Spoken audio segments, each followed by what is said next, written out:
Good morning, everybody. Welcome to this week's webinar from Anicca Digital. It's something slightly different today. We're very pleased to announce that we've managed to get some grant funding from D2N2 to be able to offer digital boot camps. So what we're going to do is I'm going to present a little bit of background on why digital skills are so important. I'm going to launch the new survey for 2022, and I'm going to tell you all about the new program. So Katie's going to be in the background answering. Morning, Katie. Katie's going to be in the background answering the chat. So if you've got any questions, please go and put them in the chat. We've also got the handouts up in the corner. Hopefully you'll be able to go and get them now. And we're going to start off with a little poll. It's slightly different, but hopefully it will give us a little bit of information. And I'll read out the answers because, we've got a few people answering the poll. So if you want to have a look on the right-hand side, you should be able to see the poll now. And what I'll do is I'm going to read out the question and the answers. So basically, I just want to know which of the following applies to you. So I'm here to find out about training for myself. I'm here to find out about training for my team or someone else, excuse me. I'm based in the East Midlands and expect to get a grant. I hope to get a grant. I'm based outside of the East Midlands, but I would like to know where to look. I have got some information on that. So if you aren't based in the East Midlands, I have found some of the other training providers that are doing this in different areas. I'm expecting to pay for my course myself. So that's if you are employed and you're not in one of the priority groups and you are paying for yourself, the course is going to be £300. I'm in one of the priority groups. This is the special characteristic groups in the Equality 2010 Act, and those groups or individuals in those groups will get the course for free. I'm expecting my employer will pay for my course. I've already completed the application form. I'm hoping to complete the application form today or as soon as possible, and I'm still doing my research. So we've only got a few people filled in the forms. I'm not sure whether everybody's found it. So if you, the application form, everybody's found the polls. So if you click on the tab next to the chat, which says polls, and if you can enter your response here, because there's lots of people in the room, but we've only had a couple of people. So the majority so far are here to train for themselves. And there's a few people for their employer.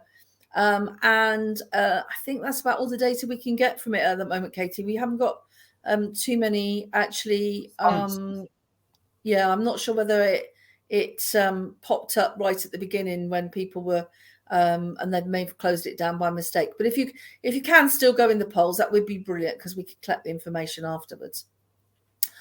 Cool. So without further ado, then I'll dive straight in. Katie, it's fine for if you want to keep your camera on, or you can turn it off if you want, whatever you prefer. No problem. So let's dive in. And as you know, we will be providing the recording later on. So first of all, okay, I've got my poll up here now. So first of all, the Digital Bootcamp is being done under the branding of Anicca Academy. We have been running the 12-week DMI course for nearly 3 years now. So it's not like it's a brand new course that we're talking about. And we do have this branding of Anicca Academy. We practice what we teach. And I think it's the fact that we had such a good track history already and that we run the webinars every week that really helped us to secure the accreditation from D2N2 in the first place. But what I'm going to cover is I'll do a little bit of a background for people that don't me. We've taken our theme of the rocket scientist even further now. I was actually trained as a scientist rather than a rocket scientist. But you'll notice from all our branding, and if you haven't already seen, our new website's gone live. We're very proud that Leicester is part of the space community. I will, we've just sort of promoting that a little bit more. I've just seen a message from Lorna. We should be able to send you that, Lorna, if you haven't got it. So if you could put your email address in, into the chat, and then or message myself or Katie. We'll sort that out for you later on. So why are digital skills so important? And what is the digital skills gap? We've also got some research from the Learning and Work Institute, which are actually based in Leicester. We've done some work for them ourselves in the past. And then we've also got some results from last year's survey, which gave us some really good indication of the actual specific digital marketing skills that people were struggling with. So whereas a lot of this research is quite generic, what we did in our research was we actually brought it down to individual channels. Then we're going to talk about the strategies and solutions, and particularly what the government's going to be doing about it. This is part of their plans for jobs and learning skills promises that they made in the budget back in May. Then we'll actually talk a lot more in a lot more detail about the actual grant-funded Digital Skills Bootcamp, which is what we're here for today. And also I'll then provide a link on how to apply and the process of what's going to actually happen. So a little bit about myself. I spent, as you can see, I finished, I went to university in 1978. So I've had a very long career, 50% of which was spent in science and labs and medical research. And then the second half of that has been, or the last 15, 20 years has been in marketing. So I first joined a digital marketing agency back in 2003, beginning of 2003. So that's will be 20 years next year. And Annika actually celebrates its 15th birthday next in 2022. So we've got lots of amazing things planned for our 15th anniversary, and lots of activities and things, which hopefully everybody will get a chance to join in on. A little bit about Annika. We've got a lot of sectors that we specialise. Here's some of our clients, but we tend to work in some of the more unsexy sort of industries like manufacturing, medical, pharmaceutical. I mean, I find them fascinating, but not everybody else does. But we also do a lot of stuff with local businesses. We do a lot of tourism work. We work with both of the universities. We work with the council, Bid Leicester and Place Leicester, etc. So we do a lot of, we do quite a wide range. And in the next couple of months, you can see how that's consolidated in 4 missions for the agency, which is really exciting. And we do a mix of direct to market to consumers and e-commerce, and we've got quite a few global companies as well. That's all I'm going to talk about Annika today. But we've obviously got technical specialists in all those different channels, and they're actually the guys that teach on this program. So why are digital skills so important? Well, first of all, if you look at the way that the government and Lloyds Bank do an annual report on this every year, we actually divide the UK population into 4 groups, and it's a score out of 100. And so we've got the very low, which is people that are really hardly using digital at all. In fact, 14% of the population aren't using digital channels or accessing the internet at all. And they may not even have smartphones, which we've got a very high percentage in the UK. The next is the low category. And probably what they're going to be using is they might have a desktop at home. They might be using online banking. But generally, they're not really using those skills in the workplace. Then we get the high, which is the average person. And they're more digital savvy. They've got 1 or 2 devices. They're going to be using mobile apps, and they're probably using a reasonable number of services and using digital skills actually within their day-to-day job. And then you've got the very high category, which is a mix of general skills, like things like just being able to use Microsoft or CRM systems or CAD in manufacturing. And then you've got, it's also divided into skills that are job specific. So digital marketing comes into that. So that's classed as an advanced skill. Now, the interesting thing is seeing the distribution of this. And, it's not that the population is divided into 25% chunks. It's just the scores are divided into these, each quartile. And what you see is 29% of the population of the UK of 14.9 million come into the very low skills. 11 come into the low, 41% in the high, which is a lot of the younger generation as well, under 40s particularly. And then 19% come into the very high, who've using specific and sought after skills within their job. Now, the interesting thing is the difference between the light green and the dark green line. And this is the shift of the population as a result of the COVID and lockdown, where suddenly people had to use e-commerce for the first time.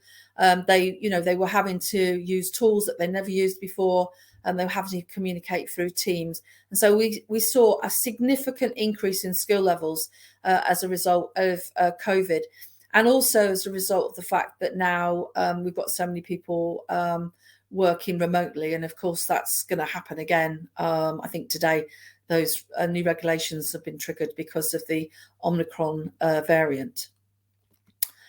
Now, when you look at the skills levels of the baseline skills versus the specific digital skills, so this is the specific occupations that require, you can see that, baseline skills, just being able to enter data into a timesheet or into a delivery pad, or round, if you've got a nurse who's collecting information on a tablet, these practical skills still require, or these vocational or skilled jobs in other areas still require digital skills. It's quite surprising. And you can see that the middle skill level is required in 83% of jobs advertised. And with the specific one, you've got the more advanced skills, are also prevalent. But interestingly, the requirement for high skills across all jobs is over 83%. So it's remarkably high, and unfortunately, in a lot of cases, the research showed that many companies just can't get the digital skills that they want. And we really saw this last year. I mean, we actually recruited 13 people in this year, in 2021, as things started to recover. And the cost of labour for digital skills increased dramatically. We were having to pay over £5,000 more than the previous year, and we were recruiting from all over the country, which I think is going to be significant when people are trying to find jobs. And you'll see why with some more data. Now, the impact of those skills level is phenomenal. And what it does is it gives people a massive opportunity to increase their wages. So there's a lot of talk about high value jobs and leveling up. And what you see is that for non-digital occupations, even if you've got some digital skills, you can expect a higher pay salary. For baseline digital, and this would be, like an admin assistant or somebody that's working in manufacturing with CAD or something like that, you may find that they're still going to get an increase because they've got those skills. And in a way, what happens is if they haven't got the skills, they don't get these jobs. And then for the specific digital occupations, there's an even bigger increase. And overall, across all sectors, there's a 40% increase in salaries if you've got the specific digital skills. And I see it all the time. I don't know how many of you saw my post, my Route 66 post when I hit 61 in May. I was talking about the fact it's only 5 years until I retired. And I was really worried about the digital skills gap of particularly people over 40 and some of the, the BAME community and other people with disabilities. And I was really saying that if you look at people that have got traditional marketing jobs that are in their 40s or maybe in their 50s, they're being paid less than I've got social media managers in their 20s and 30s because of the supply and demand factor. So if you're highly skilled in another area and you can add these digital skills to your portfolio, you could expect to see anything from a £5,000 to £10,000 pay rise, which you wouldn't get from jumping jobs or from career hopping. So this is going to make a massive difference to individuals, personal lives as well. The other thing that you see is there's quite regional variations. And a lot of these jobs, a lot of agency jobs, for example, a lot of jobs are focused in London. So you can see that a lot of the programming jobs, digital marketing jobs, you know, London, there's a very high propensity. But interestingly, the Midlands is very, very strong for machinery and production and technology and digital design, and also productivity, because we've got a big manufacturing base in the Midlands. So data analysis is relatively low. But these other skills, you know, they're just a little bit lower than the average for the country, but they're still, you know, they still are in demand. And you can see that, you know, Nottingham particularly has got a very high demand for digital marketing agencies, whereas Leicester, we've actually got a lot of programmers and software companies. So it's very regional, even down to the individual city. And if you do analysis on LinkedIn using Sales Navigator, you can get an idea of what jobs and what individuals, what job titles people have got in each area. Now, what is the digital skills gap then? So the digital skills gap, if you just read this sentence, the digital skills gap is the difference between the digital skills that a business or sector needs to run profitably, that's the demand, and the skills of the staff that work or could work in that business or sector. Put it simply, it's the difference between the supply and demand of people with these skills. And as we saw this year, the demand has increased dramatically. Everybody's having trouble recruiting, and it's not just logistics and lorry drivers and care staff and nursing. There's big gaps in lots of sectors, and marketing and digital marketing particularly is a real sought after skill, and there's just not enough of them, people with those skills. Consequently, there's loads of things in the news. I'll just skip through these. So half of British workers lack the basic skills. It's also got a load of research that I've included.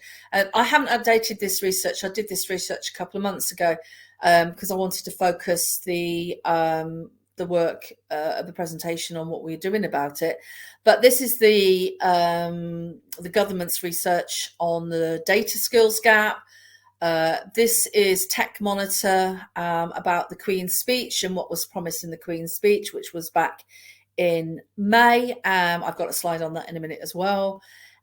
This is the Consumer Digital Index, which Lloyd's have been running for some time now. So that's really interesting because you can actually get the previous presentations and see how it's changed. And then you've got the BBC talking about various different disasters and things.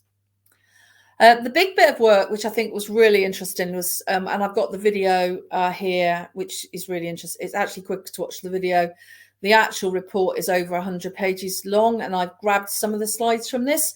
But you'll, if you are really in the skills business or you're in education, you should look at this because it really shows where the gaps are. And I actually took some of the raw data and did some analysis myself because they missed out on a really important point, which I'll show you in a second. So some of the important findings was the fact that the qualifications of people actually taking qualifications has dropped dramatically. And then there's also a huge gender bias as well. So what we see is gender stereotypes, that the sort of orangey pink colour is the girls and the blue grey colour is the boys. But you can see there's been this massive drop off of females taking ICT courses. Actually, and I'm gonna apologize for that. I actually got that wrong. So this is the ICT courses, and this is the computer science courses. So that was very naughty of me jumping to conclusions there. But you can see that even though I have said I jumped to conclusions about the pink, you can still see that the actual the light pink and the light blue are the female, and they're very underrepresented. And I've got another slide on that in a minute. You can also see that you've got a big problem with enrollments versus dropouts. So we actually find that the number of people finishing courses has significantly reduced. And so you've got a situation now where, you know, if you're losing a third or 50% of the people, and you've got a drop in the number of people that are taking the course in the first place, this is making a big drop to the actual number of people that are entering the workplace with skills. The other thing was, I think the reason why I jumped to that conclusion, because this is about gender bias, and this is the fact that females are underrepresented in all of these groups. The only one that's sort of, catching up, I guess, is the postgrads, because there's a limited number of people that do postgrads courses, and by then, you've narrowed down the field. But you can see undergraduate course, it's less than 16%. So ICT training, including coding, networking, this doesn't really include digital marketing, because digital marketing tends to be much more gender bias, gender neutral, that, you've got a lot of females going into marketing and media courses. So if you looked at this from a media point of view, this would be really, really different. Now, this was the bit of analysis that I did myself. So I took the actual raw data, and then I divided it by the age groups that I've got along the bottom. And then I looked at the very low skill set, which is the blue one, and the very high, which is the yellow one. So you can see that generally the under 30s who have grown up with digital, we'll call digital natives, they have got very high levels of skills, and the level with low is much less than 10%, and you've got a lot of very high, and a big chunk of them are high anyway, but it does start to fall off when people hit the 30s and up to about 40s, and this is still millennials at this point. Once you get above 40s, which is what we call the Generation X, you can see that the graph rapidly drops off and increases dramatically. So what you see is that once you get over in the over 40s group, you've got a big chunk of people, more than 30% of the people have very low skills, and the proportion that have got high skills is dropping below 10%. And when you get, as old as me, I'm in a very small club of people that are in their 60s that have got very high levels of skills. There's only 8% of us out there. So, and that's probably going to be a load of old agency owners who like me will come into that group. So it is quite scary. And so one of the things that we were keen to do was include in our priority group anybody over 50 as well, because this is also where a lot of the redundancies for people that were made redundant or were furloughed and have had trouble getting back into employment have been in that age group. And, if you think about it, I've got at least 5 to 10 years of me working, and people that are in their 50s have probably got 15 to 20 years. So, so this is a massive chunk of the workforce that needs to be upskilled. Also, the demand varies by location. Now, I think this is going to be really interesting because we're based in the East Midlands. Most of the people on the call today are, and you can see that the demand for basic skills is very high. But when you compare ourselves with London, it's about 50% higher in London. So there's a sort of a gravitation of talent away from the periphery of the country into London, particularly when it's only an hour on the train. Now, we are now employing from people all over the country, and I've got colleagues that live in the East Midlands and live all over the country that now work for people that are in London. So what we're seeing is a levelling up of salaries as people can work remotely.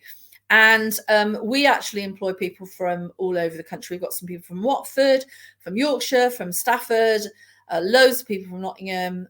So about 25 to 30% of our staff are not based in Leicestershire. So it's a big chunk of people. And so what's happening is that is equalising salaries, and it will mean that people will be able to stay in cheaper parts of the country, probably when they went to university, and universities will be able to keep hold of their talent within the same town. And if the local employers, or we get back to a situation where people the local economy and people going back into the office, then there's going to be a bigger pool of talent in the local economy. So I'm really excited about that, this sort of leveling up of digital skills. So anything that we can do is going to be brilliant. Now, the other one is the digital diversity agenda. This includes things like people in communities, the BAME community, but also people with any disabilities. You've got the LGBTQ communities. So all of these different communities are part of the Equality Act 2010, sorry, and I've got them all listed later on. And I think it's really important. So until recently, we had a third of our staff were from the BAME community, and we had a few changes in personnel, but we're still 25%.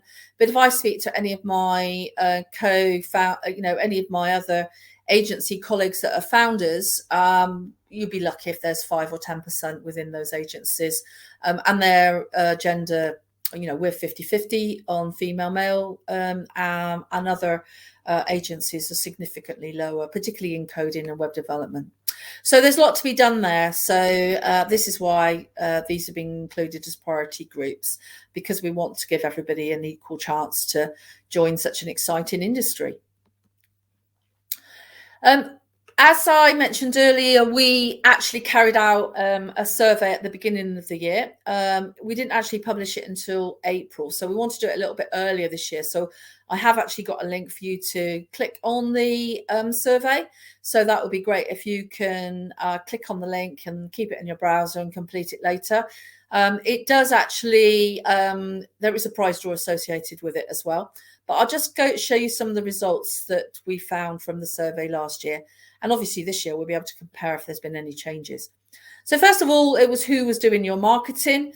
We asked whether it was somebody's part-time role. You often find the office manager, or somebody else does it part-time, whether you've got a dedicated individual, you've got a dedicated team, or whether you outsource it to an agency, a freelancer, or a consultancy. So this column is the people that said they just did that and they didn't do more than one. So 14% just had it was a part-time role. 14% said that they had a dedicated individual, which was in most cases it was them. Then you got 30% that was a dedicated team, and then 6% that outsource. Now, in this case, what happens is when they do more than one thing. So you could have somebody that it's somebody else's role, but they also have got an agency to help, etc. So these are different combinations. And so you can see here that the people that have got a dedicated team are more likely to have an agency. So yeah, you can see this here, that of the 44, there's about 90 to 100 people filled in the questionnaire last year.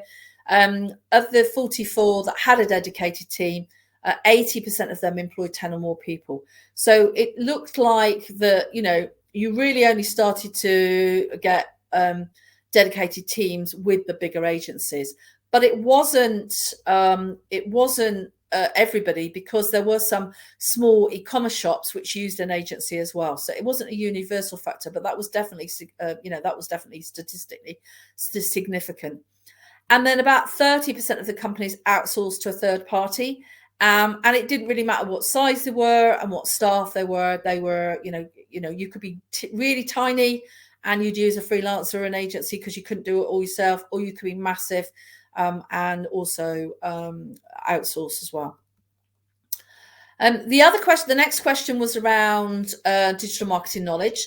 So we asked them to rate their team or their capabilities, whether it was non-existent, poor, acceptable, good, very good, and excellent.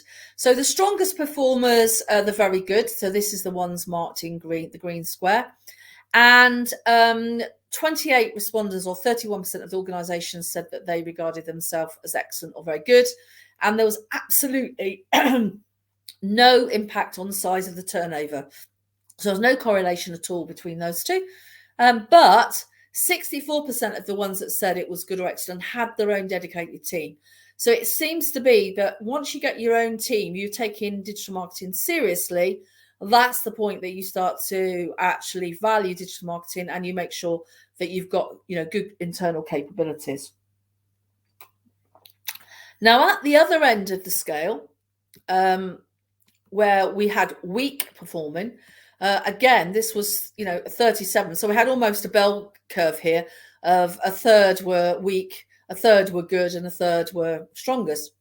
The turnover did not make any difference at all. In fact, 19 out of the 34 had a turnover of more than 1 million.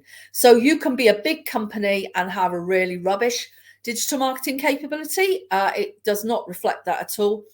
The size of the company didn't make much difference either. So 16 out of the 34 employed more than 10 staff. So, weakness is not an indicative, or size or number of employees is not an indicative of whether you are poor or not.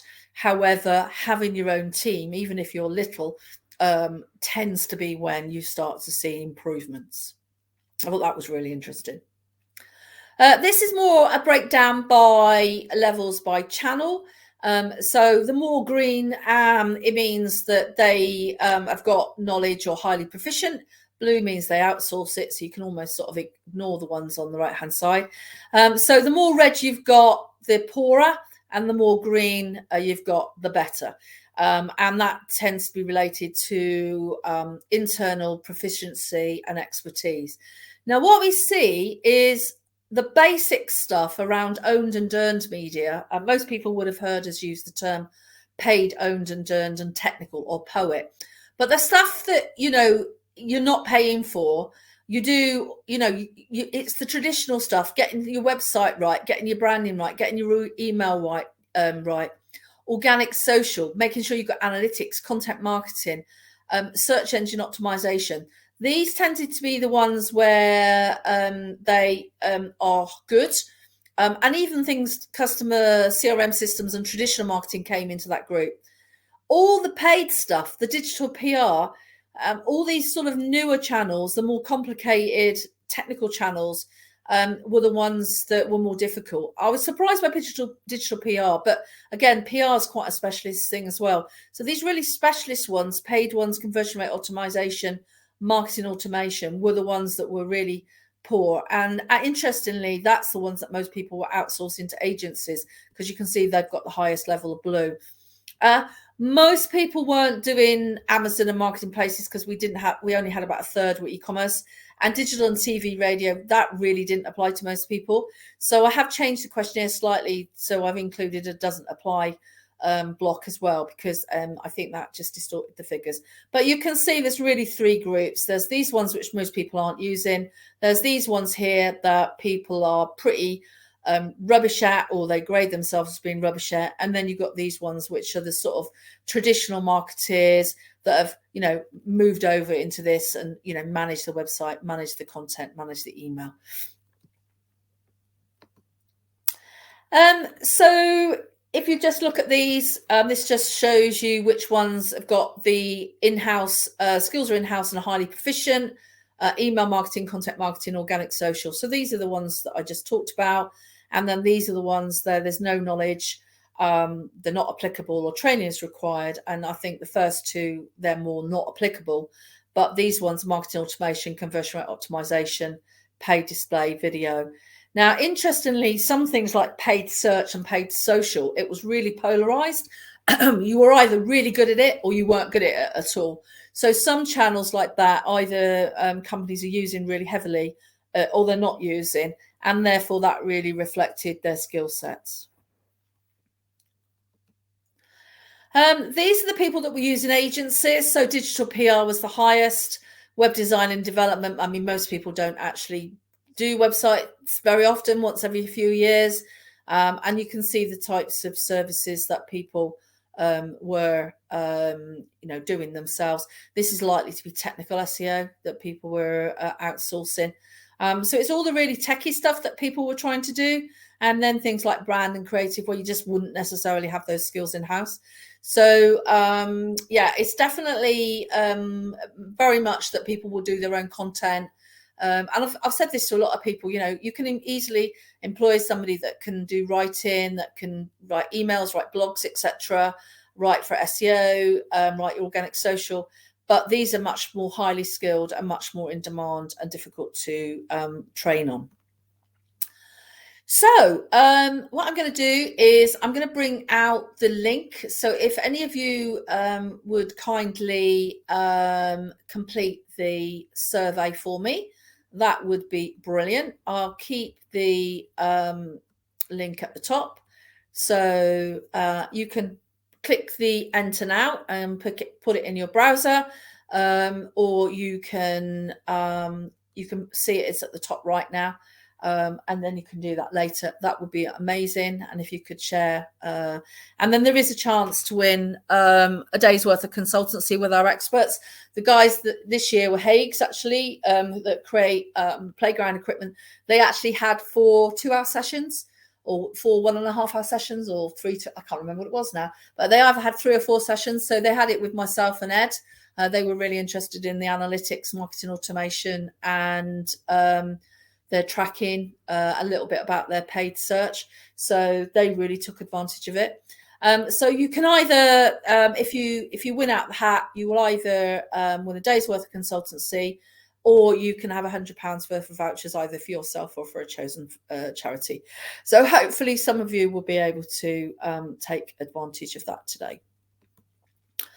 Okay, so let's talk about the solutions and the actual bootcamp itself. So first of all, I wanted to talk a bit generically about what needs to be taken place. There is a Leicestershire LEP Skills Summit, which I am on the committee with. There's representatives from the universities, the local colleges, the Chamber, the LEP, and lots of other people that have gotten interested in this.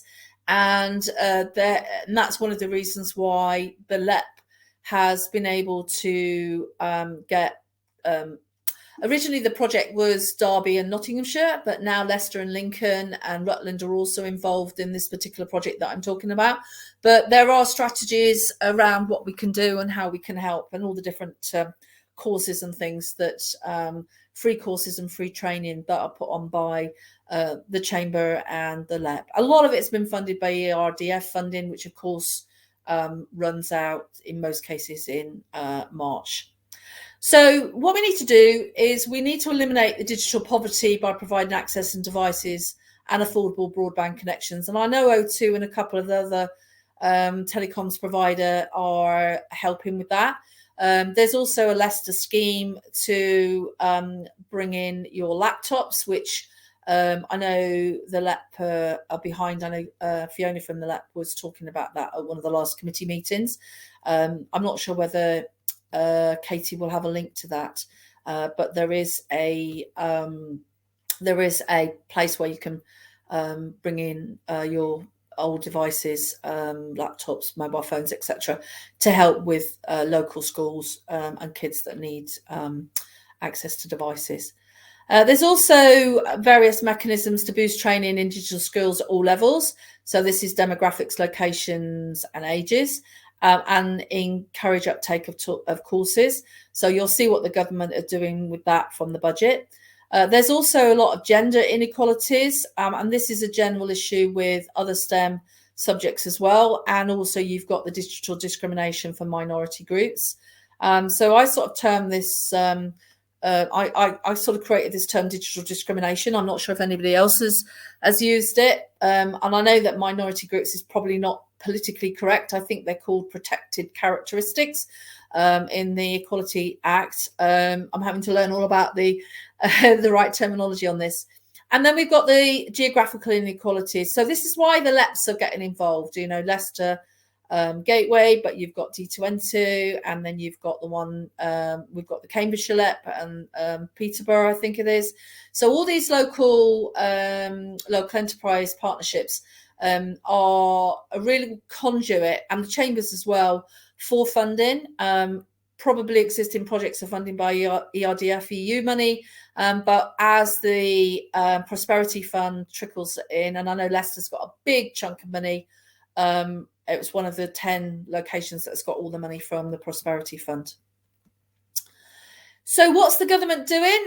So they've announced that they're going to be investing 2.5 billion in National Skills Fund. There's going to be the Institutes of Technology. There's 20 of those. There was a bid that went in for one at the Space Centre and one at Loughborough. I have a feeling that the Loughborough one's got it, but I haven't got any confirmation of that. I'm not sure whether there's any PR about that. I'm not sure whether the Leicester one did. I don't know whether anybody from Leicester or Loughborough University or colleges are on the could put in the chat if they know. They're going to be rolling out the T levels or technical levels, which is an alternative to A levels. This is all about vocational skills. The lifetime skills guarantee is what this project's being funded under. And this is for adults, so it's anybody over 19, taking their first level 3 qualification can do so for free. Now, there's a lot of people that have applied that have got even level 7 qualifications, but they're in related jobs or related qualifications, and they haven't got the necessary digital skills to do the job. Now, I will need to check with the Department for Education, because if you've got a level 6 or 7, a degree or a higher degree or an MSc in marketing, if it's traditional marketing and hasn't got the digital skills, then you may be eligible. But there may be some further inquiries about those specific qualifications, because what they're trying to do is bring everybody above level 3 to start with. But we have got a two-track program. So we've got people that we know that won't even be at level 3 that will get like the introductory side of things. And then the people that are already at level 3 already working in an environment where they may be exposed to some marketing, but they need to upskill the specific digital marketing skills. So we are allowing for the fact that there will be people of different levels within the course. The UK Shared Prosperity Fund, which is the one which Leicester was successful, that's what's being used to fund some of the quite a lot of projects like the station redevelopment, a load of others, but there are a lot of the skills around that as well.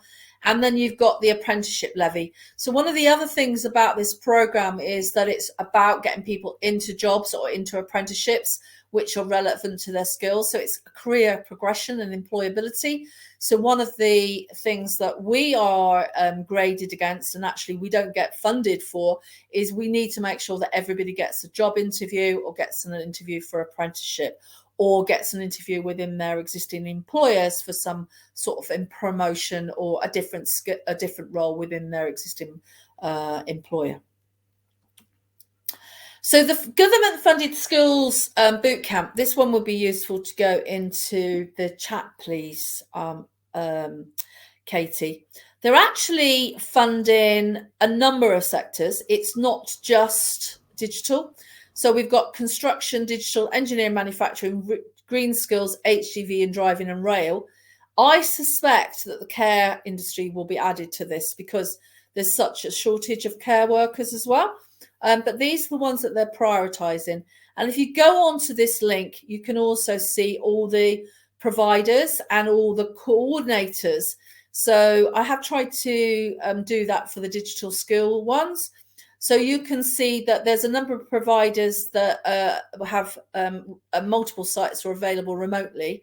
The East Midlands is D2N2 LEP and North Coders Limited. And then you've got each of the different geographical regions. Now, what you'll see is some of these, like the LEP, this is the LEP here, they're not actually the training providers. So what they've done, this is why we've been accredited by D2N2, is they've gone out to providers in their local area and they've accredited them through a tendering process, which we were successful about 2 weeks ago. And they are basically acting as a gateway to other training providers that basically have to come up to a certain standard. So there was quite a rigorous process. Also, because of the lack of trainers and the huge demand, some of the colleges that were registered to do this before have actually dropped out. So you'll see in a minute that in the East Midlands, it's actually only a number of people. So on the D2N2 bootcamps, I've actually listed all 4 that they do. So they've got the coding and software development bootcamps, cyber system security, digital marketing, and then IT networking infrastructure. I've actually listed the current ones. Now we are waiting for our our description to go up on the site. It isn't there yet. They're releasing a press release today, and we should be added on first thing next week. So that will go live, and then you can see. But some of the other colleges had to pull out because of they weren't able to get as many trainers.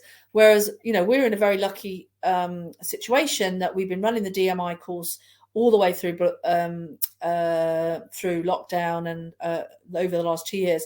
But we've got an agency full of trainers. We've got 30 staff now, and approximately 15 of them do actually get involved in training. And that's why you see so many of us on the boot camps every week. So that's us there. And then let's talk to you a little bit more about the details of the grant. How am I doing for time? Okay, fine. So first of all, this is part of the press release. So it's a discounted skills bootcamp run through the D2N2, and we are offering a 12-week bootcamp leading to a level 5 qualification from the Digital Marketing Institute. Now, we will be using the Digital Marketing Institute materials plus all of our own resources on top. So it is necessary for you guys. You will be given membership at the Digital Marketing Institute, and the actual exam is relatively easy. We even do a revision day. So we are putting everybody through the digital marketing exam, which I'll talk about in a little while. It's part of the Lifetime Skills Guarantee and Plan for Jobs, and the delivery of the qualification is made possible because we are an accredited training provider. Now, the way that it works, it's only for people in Leicestershire, Derbyshire, Nottingham, Lincolnshire and Rutland. Although I have got information for anybody that's outside of the area. If you put a comment in the note, we'll try and find who's the local supplier. I can't find anybody doing Northampton. I know there's a few people from Northampton. West Midlands are all over it. The West Midlands LEP are all over it, and so is Cambridge and Peterborough. So you have to be based in the East Midlands. You have to be over 19, and for some people it's free, and for some people, for employers, they get a discount. And I'll go into that in a little bit more detail because it's slightly complicated. So this is the actual academy which we were running anyway, and we do offer an additional qualification, but that is paid for. So there was always 2 qualifications. So first of all, the Digital Marketing Institute, and then there's the CIM, which is the Chartered Institute of Marketing. It's an extra £1,000 to take that additional qualification, and that's run in collaboration with the Cambridge Marketing College, and that involves an additional assessment. So you probably will want to already have a degree or some sort of marketing qualification already, or already have a job in marketing to upgrade to do that. And so that's completely optional. Now, the course is 130 hours of guided learning. And that means that on average, it's about 10 hours per week. And so each week, you're going to have 1 day of live lessons, 1 to 2 hours of live webinars, including the Friday webinar, plus a whole load of self-service webinars and access to both the Annika and DMI resources, because, of course, we've got loads of material, and so have the DMI, including videos and things like that. We'll have an ongoing communication group, which we're not sure what that'll be. It'll be either WhatsApp or Slack, enabling ongoing communication with the other learners and the trainers, and we'll keep that open. So even once you've finished it, you'll still be able to use that group. We think that's a great way of building a community. At the end of the course, there is going to be some optional vocational sessions. So there's going to be the guided exam day, which you should do some revision and do that day. So far, everybody that's taken the exam, I think there's about 12 people have taken the exam through our course, and we've had 100% pass rate. So that's brilliant. So we will help you get through the exam. We've also got guest speakers. So we've got guest speakers from Leicester University, De Montfort. I'm also going to be talking to the local colleges. I've got James, who's one of the directors at Distinct Recruitment. He's going to come in and do some CV and interview training. And we're also offering a 2-hour one-to-one mentoring session, which you can do in conjunction with other members of your team, or you can do on your own, where we're talking specifically about your own marketing within your company. And we've also got the multi-choice exam, which is going to be, you've got to book that, and I advise you to book it early on. But it's all online, and it's relatively easy to take that exam. Otherwise, we wouldn't have had 100% pass rate. You also get 1 year's membership to the DMI and access to all of their resources as well. The actual delivery of the course, we're the only one that's actually doing a live classroom session. Now, obviously, with the change in the COVID situation, which has happened in the last week, we may, we can go to our office in Frog Island and deliver it to the classroom, whether there's people there or not.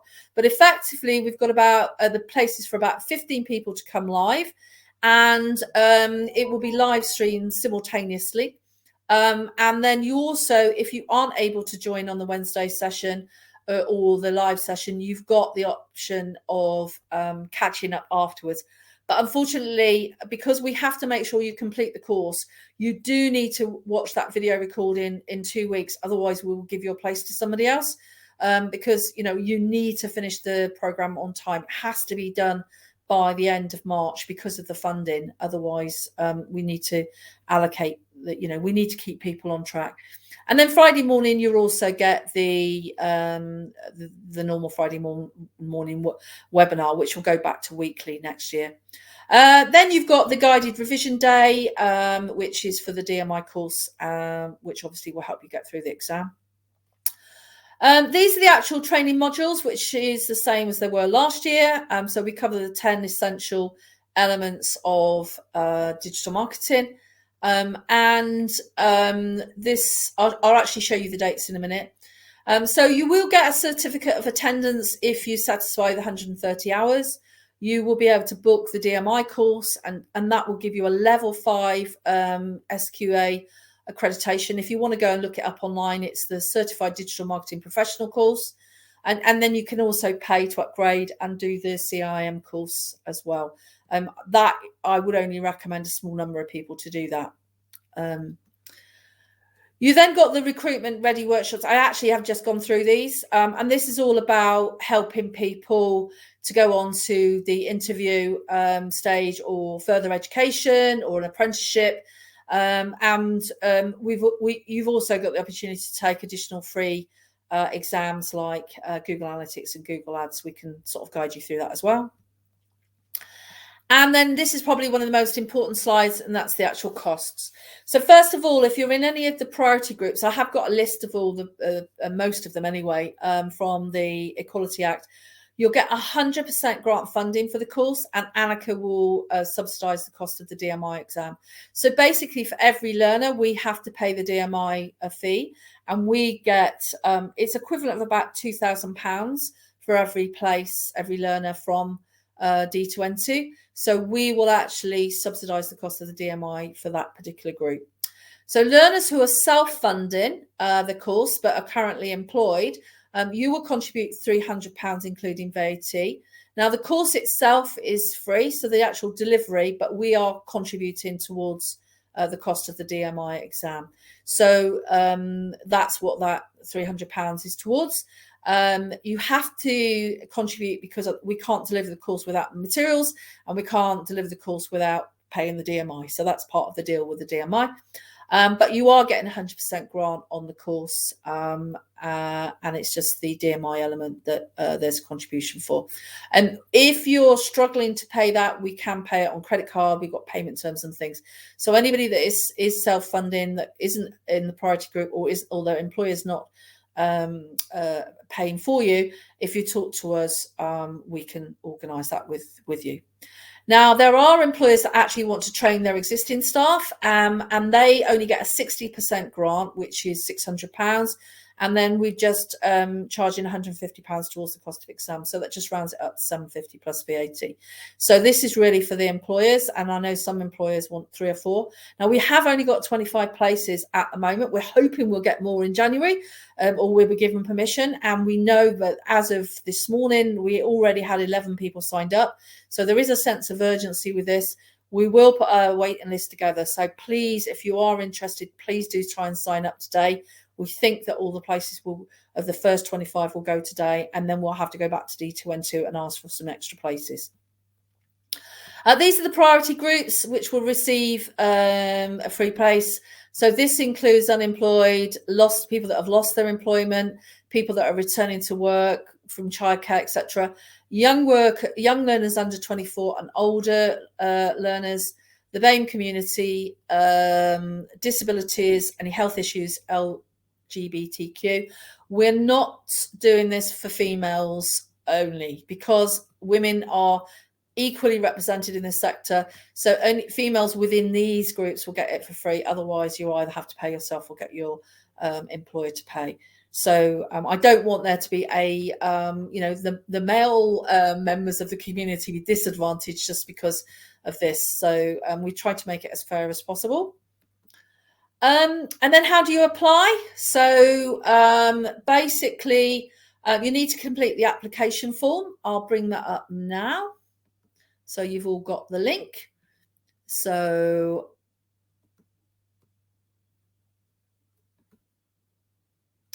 you can click on the link there and that will bring it up, and it should now be pinned at the top. So hopefully you can, it is a bit of an arduous form. We've had to fill in so much information for the DofE. So I do apologise for that. There's a lot of question. It does take a good 5 minutes, and we will need your national insurance number. So if you're serious about applying today, please add your national insurance, because we're only you won't be able to complete it without, we won't be able to go to the next stage. And then all the information you supply is confidential. You will need to agree to the GDPR statement on how the DfE will use your data, because you may be contacted later. It's going to be used for basically checking that the course is up to the required standard. We are running a Meet the Event, we were planning to run a Meet the Trainer event on Tuesday. We can do that in a socially distanced way because our office is so big. So we have got a few people that have said that they want to come. We will email, so please tick that if you want to come. It may be that, we will have to run something in the first week of January, but if you indicate that you want to come, if not, we can do a face-to-face on a webinar and you can meet all the trainers. Then what will happen is you'll be offered a place by email, and then you'll be sent a contract through Adobe Sign, which you'll need to sign electronically. So effectively, you'll be signing to attend the sessions in a timely manner. You can't get more than 2 weeks behind, because you have to complete by the end of March. That you're going to complete the 130 hours of guiding learning. We will make exceptions, somebody on leave or somebody sick, but you will need to catch up. You'll agree into the GDPR statement and also any fees, which will be itemised. So we will need to know if your employer or you are paying the fees. And then if any of you are interested in the additional options like the CIM module, we'll put that in the contract as well. You'll then receive an invoice for your contribution if you are paying, and we'll give you the payment details and some options there. And then the places will be allocated on a first come, first service. And although we've obviously got people already filling the application form, it's the signed contracts that give you the place.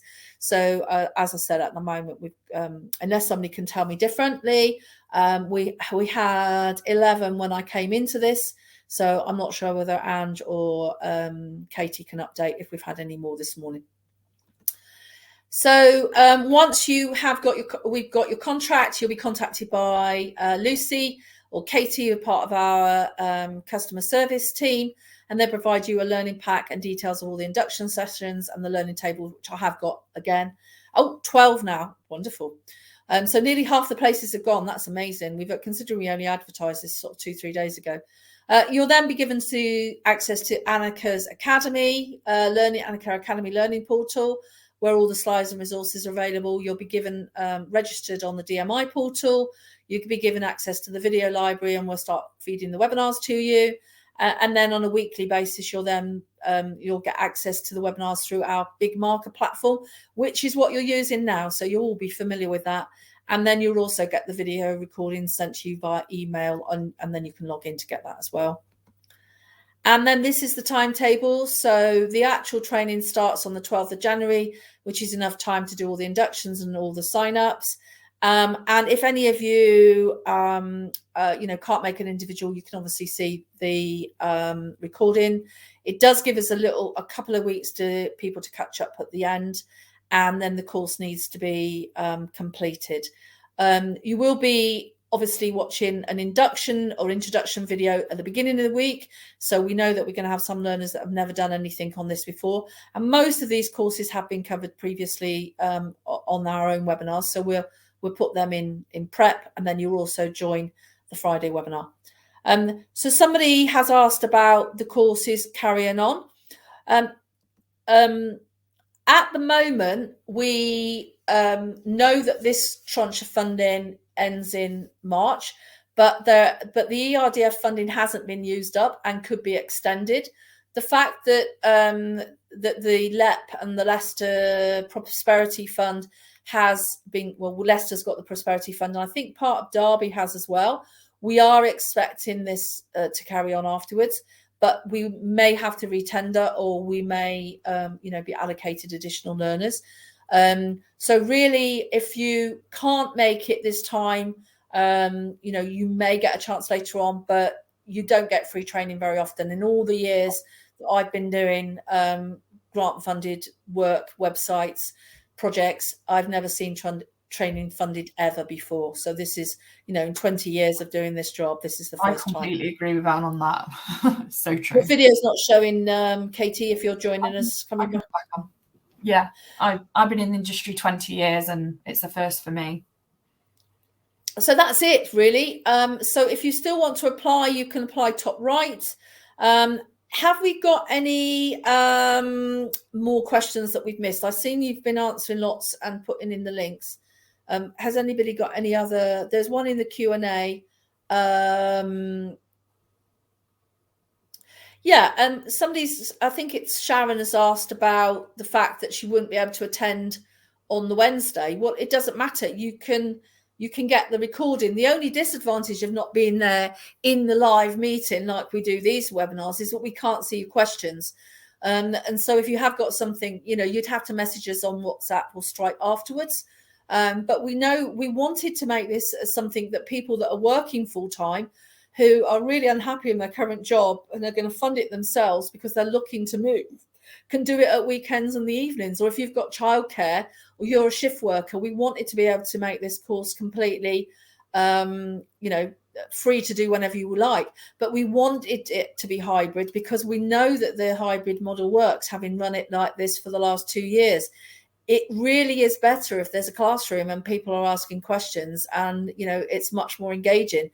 So most other courses are pre-recorded. You've got no chance to have any input, and there's no contact. So I think we're probably one of the only courses in the country that are doing digital marketing that is live, but also taught by people that do it for a living.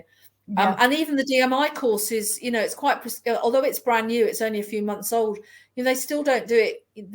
Sometimes they still do it quite theoretically. And we always like to bring that practical element to actually, so how to do it in real life and actually can apply it to your job. Anne's left a telephone number there. Yeah, so if anybody wants to call Ange, I knew she'd do that. Yeah, me too. So Angie's left a telephone number. So if anybody would like, to attend or any more information. And I hear we have to celebrate Paul's birthday on the 6th of January. And that would mean, and that would mean he's admitting that he's hit the big 50, and he'll be able to join. And actually, I think what we'll do, if anybody is 50 between now and April, we'll thank you, Paul.